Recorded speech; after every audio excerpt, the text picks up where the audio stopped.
એવી કહેવત છે કે જે દીકરીને લાપસી બનાવતા સારી આવડે એ હવે પરણવાને લાયક થઈ જાય. અને બીજી પણ એવી વાત છે કે જે દીકરીની માને લાપસી બનાવતા આવડતી હોય એમને જ એ દીકરીને જ સારી લાપસી બનાવતા આવડે. કહેવાનો તાત્પર્ય છે કે લાપસી એક એવી વાનગી છે જો એ બનાવતા આવડી જાય તો મતલબ કે લગભગ ઘણી બધી રસોઈ એ દીકરીને બનાવતા આવડતી હશે. આજના દિવસે કલ્પવૃક્ષ કિચનમાં આજે આપણે દેશી લાપસી બનાવવાના છીએ. જોજો હો, સુરતી લાપસી નથી, આ દેશી લાપસી છે. કાઠિયાવાડી આ વાનગી છે અને બહુ જ સરળતાથી બનતી હોય છે, પણ બનાવવી થોડીક ટફ તો છે. પહેલાના સમયમાં અલગ પદ્ધતિથી બનતી હતી, જેને ઘણા લોકો વેલણ લાપસી પણ કહેતા હોય છે.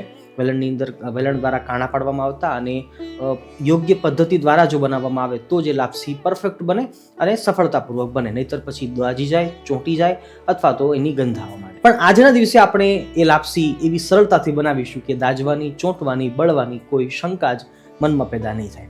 આવો અમે સંતો કેવી રીતે આ સરળતાપૂર્વક દેશી લાપસી બનાવીએ છીએ, કાઠિયાવાડી લાપસી બનાવીએ છીએ, એ રીતિભાતી પદ્ધતિ આજના દિવસે આપણે જોઈ લઈએ. કલ્પવૃક્ષ કિચનમાં આપનું હાર્દિક સ્વાગત છે. આપ સૌને જય સ્વામિનારાયણ, જય શ્રી કૃષ્ણ, જય સિયારામ, હર મહાદેવ, રાધે રાધે. પ્રિયજનો, મેં પહેલાં જ કહ્યું હતું કે આ લાપસી બનાવવા માટે બહુ ઓછી વસ્તુઓની જરૂર પડશે, પણ જેટલી પણ વસ્તુ વાપરીશું એ કેટલી માત્રામાં વાપરવી એ બહુ જ મહત્વની વાત છે. આજે આપણે 2 વાટકા લોટ લીધો છે, ભાખરીનો જાડો.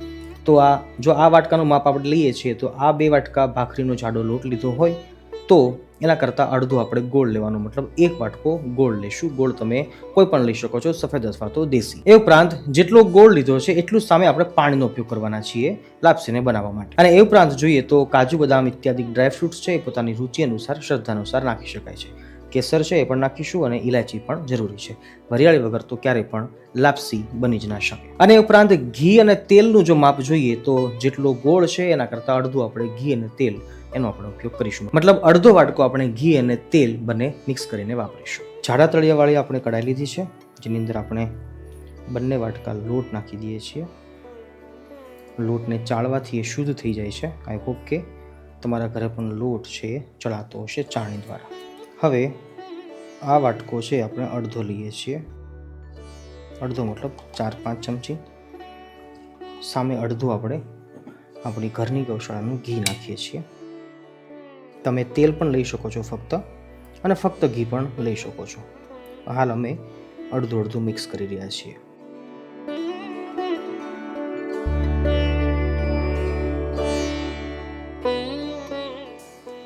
પરફેક્ટ જો મોયણનું માપ આપણે જોવું હોય ને તો મુઠ્ઠી પડે ને એટલું આપણે મોયણ નાખવાનું છે.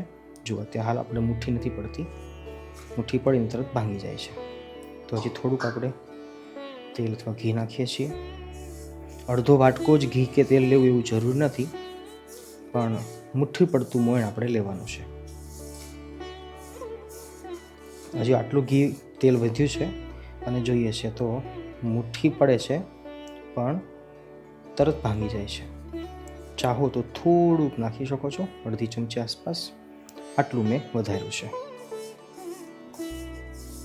સારી રીતે એને મિક્સ કરી લઈએ. હવે તૈયાર છે આ લોટ ચૂલે ચડવા માટે. જુઓ, મુઠ્ઠી પડે છે અને સ્થિર થઈને રહે છે.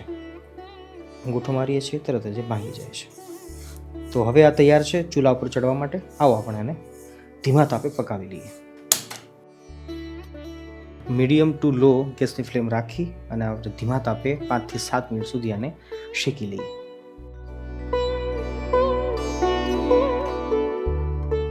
કડાઈને ગરમ થયા બાદ 7 મિનિટનો ટાઈમ આપણે લીધો છે અને જોઈએ છે તો હવે કણની અંદર મોયણ છે ભળી ગયું હશે. અને હવે આપણે ગેસની ફ્લેમને બંધ કરી દઈએ છીએ. પૂરેપૂરું પકાવવાનું નથી. જેમ આપણે સુખડીમાં કલર ચેન્જ થઈ જાય છે એટલું ચેન્જ કરવાનું નથી.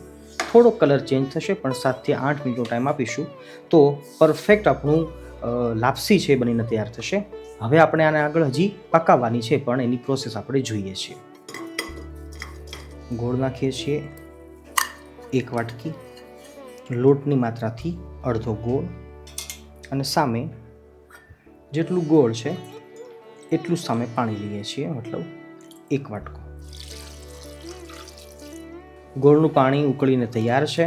ફક્ત ઉકાળવાનું છે આપણે. ગોળ પીગળી જવો જરૂરી છે. ચાહો તો આને ગાળી શકો છો. જો ગોળ જૂનો હોય તો ગાળી લેવાય. ગોળ અમારો નવો છે એટલે હું ગાળતો નથી. હવે આપણે સીધું લોટમાં એને મિક્સ કરીએ છીએ.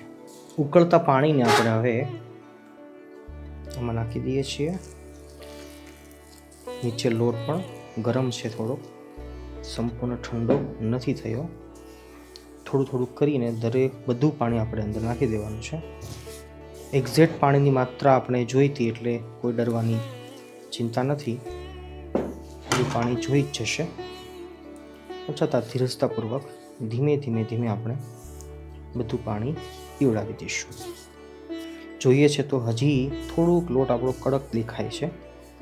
અને હવે આપણે બધું જ પાણી નાખી દઈએ છીએ.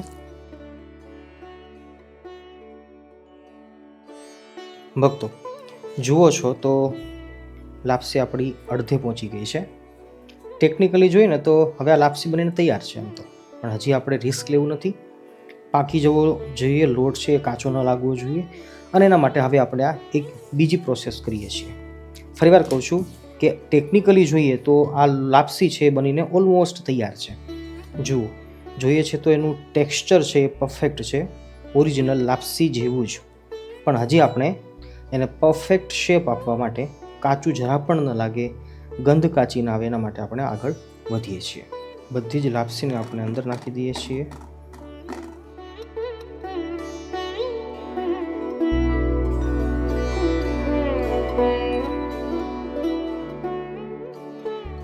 બેસિકલી આપણે સ્ટીમ કરવાનું છે આ લાપસીને હવે 7 થી 8 મિનિટ માટે.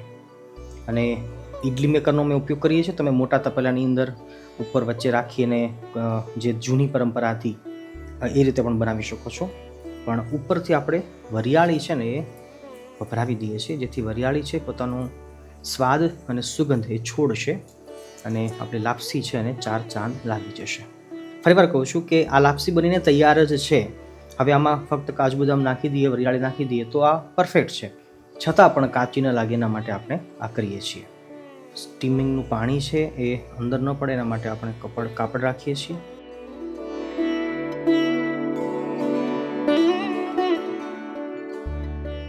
ભક્તો આખીરમાં 7 થી 8 મિનિટનો ટાઈમ ગયો છે અને ગેસની ફ્લેમને બંધ કરી દઈએ છીએ. 1 મિનિટ માટે બંધ રાખીએ અને પછી આપણે એને ખોલી લઈએ.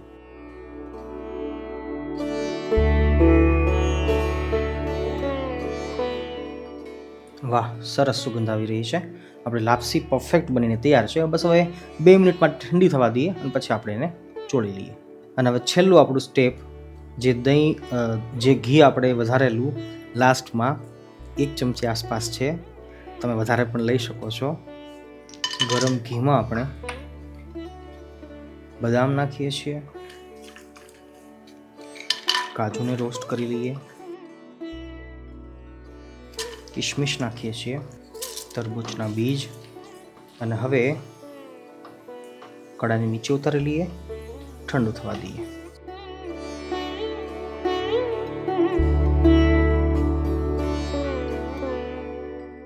લુક એટ ધીસ, આપણી લાપસી બનીને તૈયાર છે. હવે આ લાપસી ચીકણી પણ નહીં લાગે, કાચી પણ નહીં લાગે, એકદમ છૂટી છૂટી. અને ટેસ્ટ જુઓ તો તમને ખરેખર લાડુ હોય ને, લાડુ ખાતા હોય ને એવું જ લાગશે. હવે આની અંદર ઇલાયચીનો પાવડર અને આપણું જે 2 ચમચી ઘી હતું,